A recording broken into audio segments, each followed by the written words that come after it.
This episode is brought to you by LifeLock. With Cybersecurity Awareness Month winding down, LifeLock wants to remind you to update your software. These updates will patch up security issues that identity thieves can exploit to gain access to your personal info. For comprehensive identity theft protection, there's LifeLock. LifeLock alerts you to more uses of your personal info and fixes issues that arise. Protect your identity today with a 30-day free trial at lifelock.com/podcast.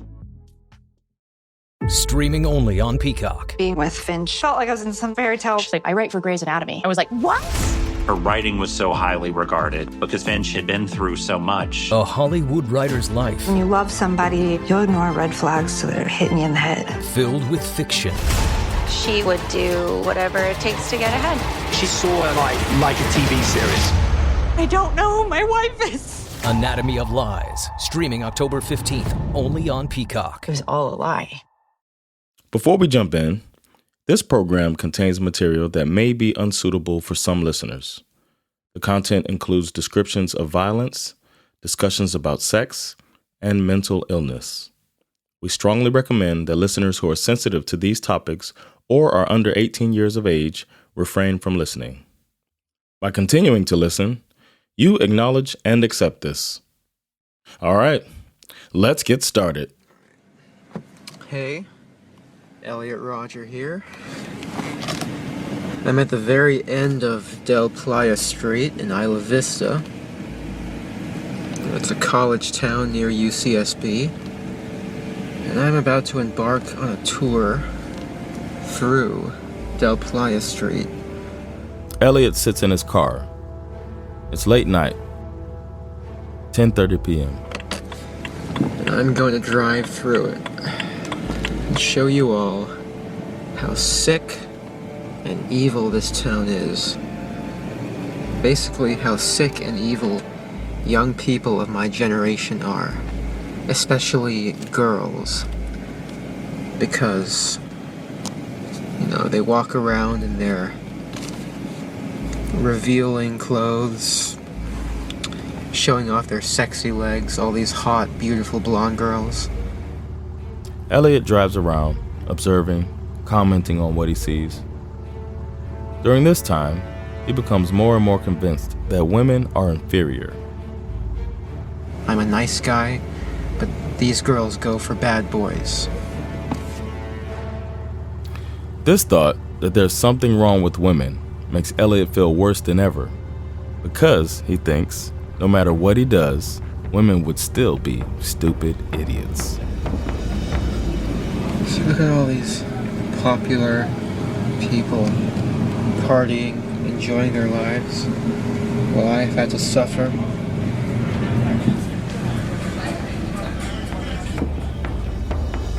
You are listening to The Incel Killer, a story in 5 parts about how a young man could develop such a hatred towards people in general and women in particular that he decides to kill them all. My name is Jonathan Rollins. I've lived here for 2 years and I've never been invited to a party. Did you just see that? That guy was walking with such a hot girl. And if you like this series, don't forget to follow us so you'll know as soon as we release a new episode. But now, let's begin.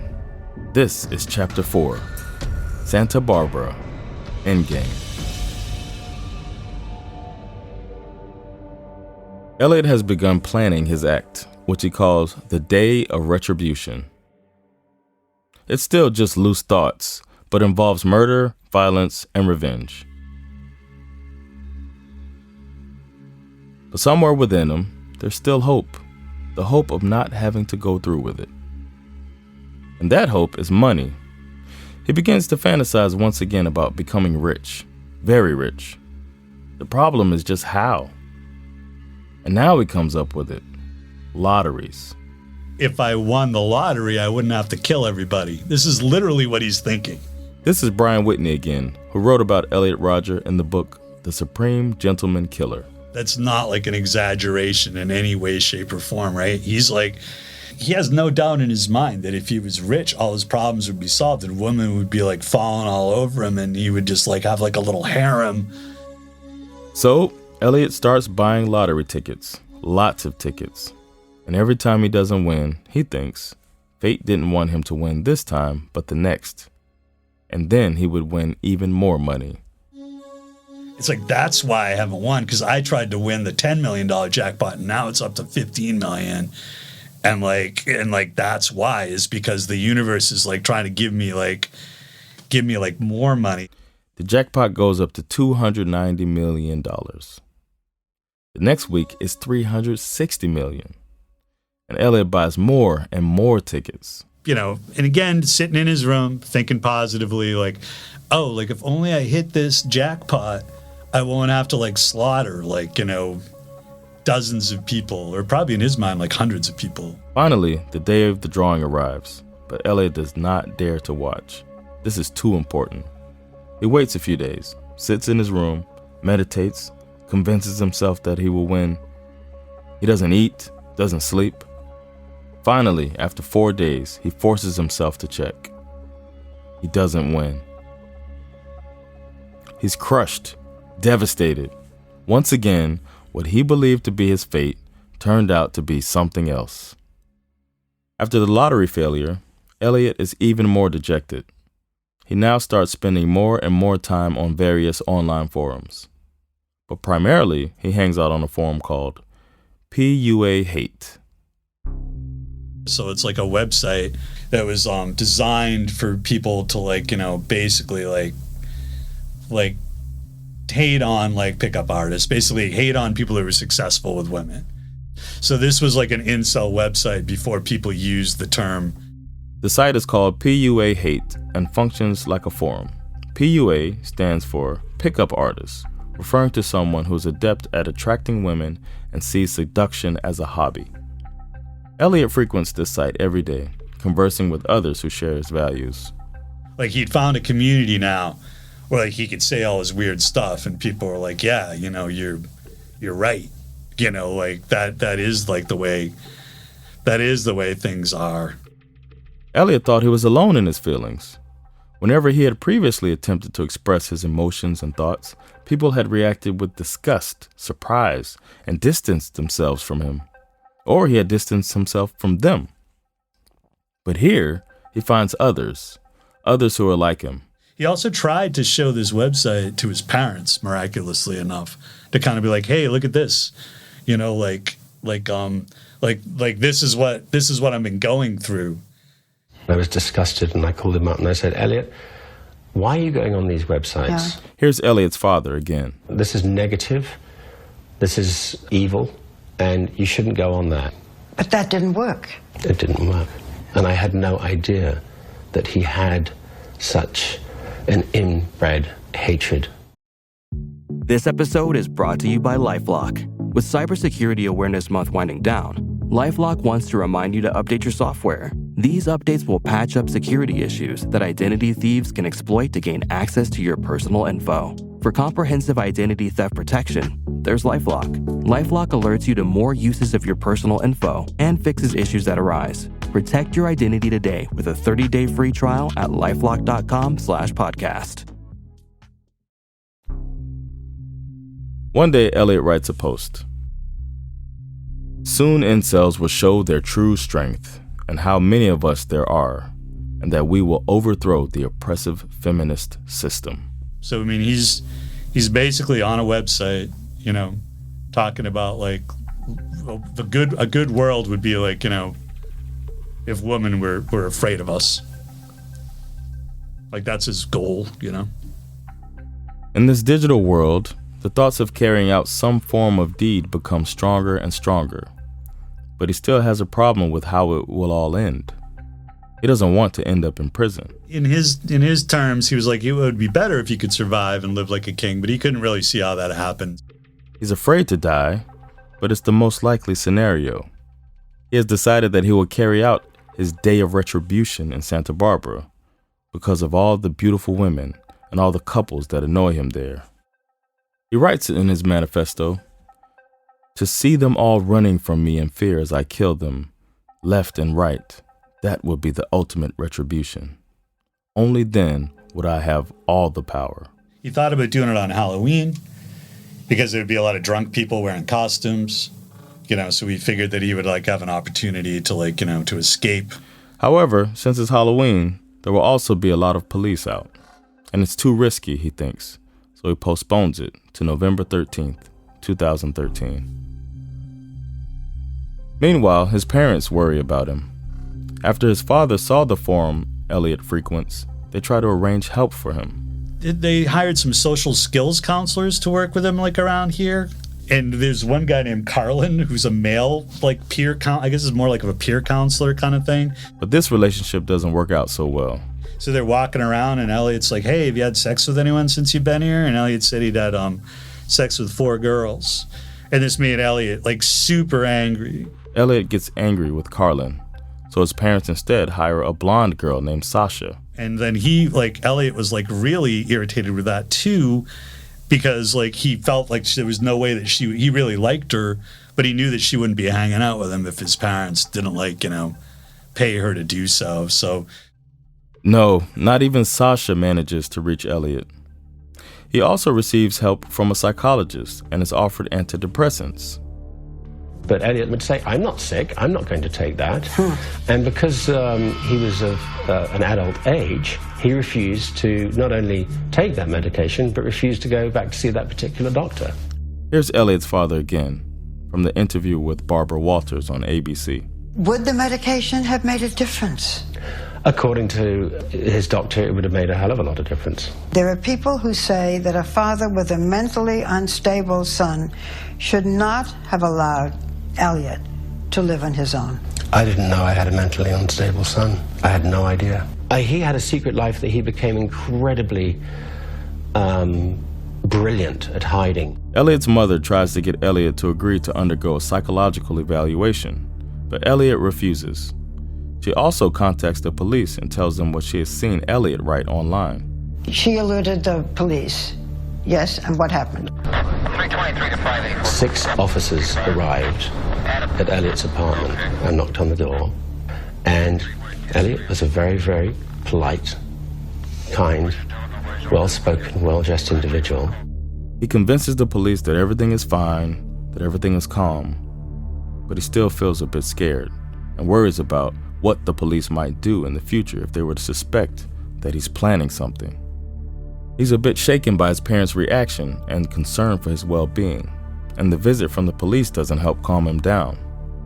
So instead, Elliot decides to once again give the world one last chance, or perhaps, rather, to make one last attempt to meet a girl. And once again, this is a theme that we're talking about. He's going to give women, like, one more chance, like if they still don't like him by and he's still a virgin in November, he's going to, like, kill everybody. So he starts working out, partly to feel better about himself, but mostly to attract a girl. And he works out all the time. I'll get my abs tight, and then I won't have to kill everybody. It's still summer, and there are about 4 months left until he says the day of retribution will take place. The day when he plans to kill them all. The day when he will get his revenge. But even as he plans his revenge, he thinks, if just one girl has sex with him, he won't have to carry out his deed. He's turning 22 soon. He hates birthdays, and he thinks, I'm almost 22 years old, and I still haven't had sex. Completely bummed out about it. Like, he hated Valentine's Day, New Year's Eve, birthdays, like any single holiday that was, or birthday, that was like, that it would be reminded of that he's alone. So he bought some vodka. He's like, I'm going to go out. He's decided he's going to go to a party. He sits at home drinking the vodka he's bought. He gets drunk and goes out. Wanders aimlessly around this town, Isla Vista, where there's often a party. So Elliot passes by a house, hears music, sees people. So he just basically walked right in. And he hated it. It was completely crowded. There's rap music blaring. He thought everyone there was idiots. They were playing beer pong, chugging beers.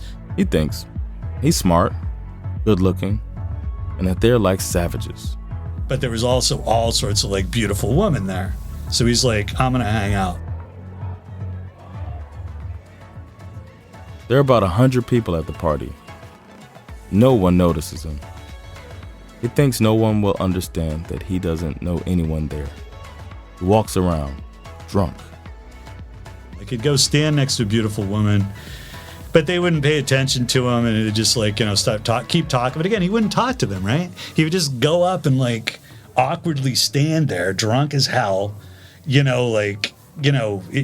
waiting for somebody to like approach him and be like, "You're so amazing, so you're awesome." Elliot continues around the party. He walks through the house and out to the back. And there was like a little ledge, on the edge of a, so it's like probably like a stone wall of some sort. He's standing on the stone wall, and as couples go by, Elliot raises his hand, shapes it like a gun, and pretends to shoot at them.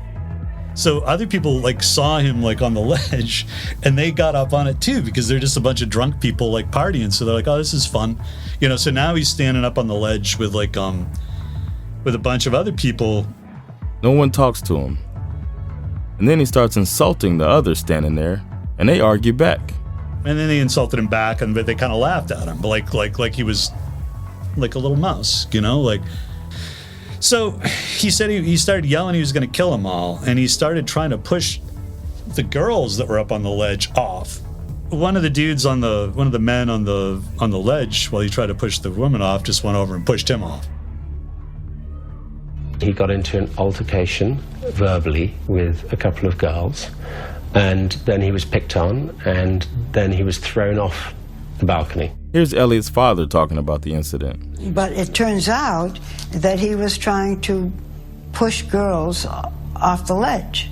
In 2020 hindsight, I can imagine that might have been the case, and that upsets me to the core of my heart.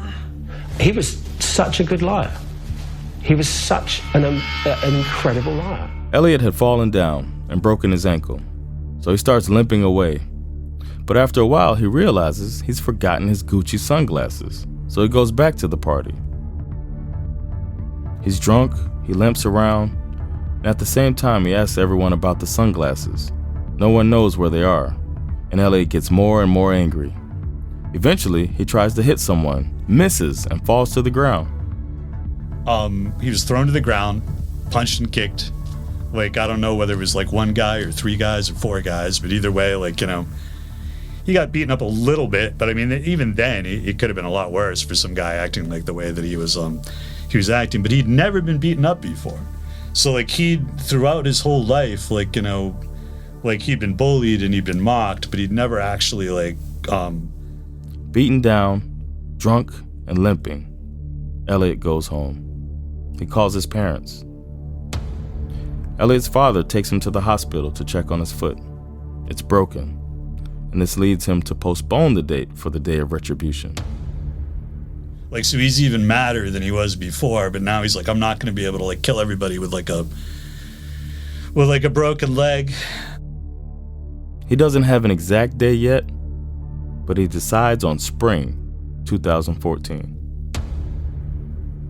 While Elliot plans, jotting down his thoughts about women, about his life, he spends quite a bit of time with his father. It's early May 2014, and one day they're out walking in the forest, just days before the day of retribution. And Elliot tells his father that he's been writing a lot. And his dad asked if he could read what he'd been writing, and Elliot just said, "Oh no, I'll send it to you soon enough." What his father doesn't know then is that Elliot has now started formulating his horrendous plan. Elliot writes, "I know that when the day of retribution came, I would have to kill my housemates to get them out of the way." So his plan was to kill his two roommates. He doesn't like his roommates. They're Asian guys. They're kind of nerds, but they don't get along. He wanted to murder his roommates so that he could turn their apartment into a torture chamber for attractive people. He was going to trick people into going into his apartment and knock them out with a hammer, and then even in his apartment, he was going to torture the good-looking people as they deserved the pain the most. Then he was going to pour boiling water over them and flay them, then cut off their heads when they died, and then he was going to put their heads in a bag. After that, the plan is to go to the Alpha Phi sorority, a kind of association for women at the university. Alpha Phi is the largest and also the place he perceives to have the most beautiful girls. He was going to kill everyone inside and then do a mass murders on the streets, specifically targeting attractive people and couples. But Elliot's plan also involves his family. I was meant to have a meeting in London, and he wanted to know the dates. Here's Elliot's father again. He wanted me out of town so that he could come and murder his brother. And Samaya, I think he was scared that he would hesitate, and I can understand that. In Elliot's plans, it's not just about planning to kill people at the university, but he also plans to kill his brother and his father's wife. This is also part of the plan because if he murders them, he can get a hold of the family's large car, their SUV, and with it, continue back to Isla Vista. He was going to use his family's SUV to run people over. And then he's going to dump severed heads from the victims on the streets, like to shock people. Eventually, he'll take Xanax and Vicodin, drink a lot of alcohol, and finally shoot himself, take his own life. I mean, it's disturbing no matter what, right? I mean, obviously, like, it's disturbing no matter what. But when you start getting into that, and then I'll put their heads in a bag, and then I'll roll their heads down the street and stuff. It's like, it's just like, and then he's gonna take the severed heads, and then roll them down the street, and will just make everyone fear him as the powerful god he is. Just so disturbed. Like seriously. So that's his plan. In the next episode, you will finally see that I am, in truth, the superior one. The true alpha male. the day of retribution is here. And we have 3 down as far as Segovia. Until North End, I need 3 ambulances here. You've listened to the 4th chapter of Incel Killer, a podcast series in 5 chapters. My name is Jonathan Rollins. The series is made by Jens Nielsen and Tomas Rajnai. The executive producer is Tove Friman Leffler. And don't forget to follow the podcast so you can keep track of when new episodes are released. This is a production of PodLit.